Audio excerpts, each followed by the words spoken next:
জিবুতিকে হারিয়ে ৮ বছর পর আবারও বিশ্বকাপের টিকিট নিশ্চিত করলেন মিশরের সবচেয়ে বড় তারকা মোহাম্মদ সালাহর মিশর। আফ্রিকার অঞ্চলের গ্রুপ চ্যাম্পিয়ন হয়ে ১৯তম দল হিসেবে ২০২৬ ফিফা বিশ্বকাপের টিকিট কাটল সালাহর দল।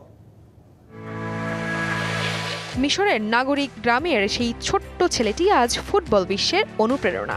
দিনে ৪ ঘন্টা যাতায়াত করে ক্লাব অনুশীলনে যেতেন তিনি। কঠোর পরিশ্রমে জায়গা করে নিয়েছিলেন কায়রোর আরব কন্ট্রাক্টস ক্লাবে।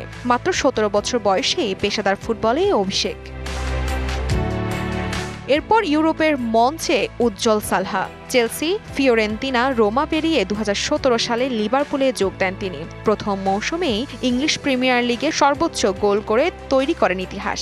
এক মৌসুমে ৩ বার মাস সেরা খেলোয়াড় হয়ে গড়েন অনন্য রেকর্ড। রেকর্ডের পর রেকর্ড ভেঙেছেন এই মিশরীয় তারকা। প্রিমিয়ার লিগে বাঁ পায়ের সর্বোচ্চ গোলের রেকর্ড এখন তার। চ্যাম্পিয়ন্স লিগেও আফ্রিকান খেলোয়াড়দের মধ্যে সবচেয়ে বেশি গোল সালাহরই। শুধু ক্লাব ফুটবলেই নয়, জাতীয় দলের হয়ে সালাহ দেখিয়েছেন সাফল্য।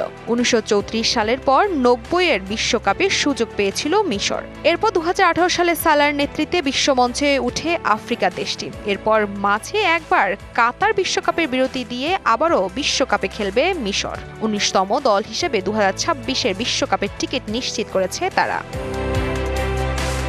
বিশ্বকাপ বাছাই পর্বের দুর্দান্ত পারফরম্যান্সে গ্রুপ চ্যাম্পিয়ন হয়েছে মিশর। ৯ ম্যাচে ২৩ পয়েন্ট নিয়ে আগেই নিশ্চিত হয়েছে তাদের বিশ্বকাপ যাত্রা। এই অভিযানে দলের সর্বোচ্চ গোলদাতা দলটির একমাত্র তারকা মোহাম্মদ সালাহ।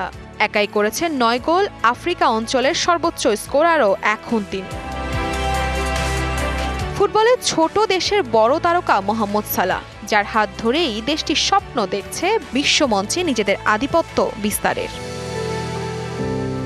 Tasfia Tabassum, DBC news desk.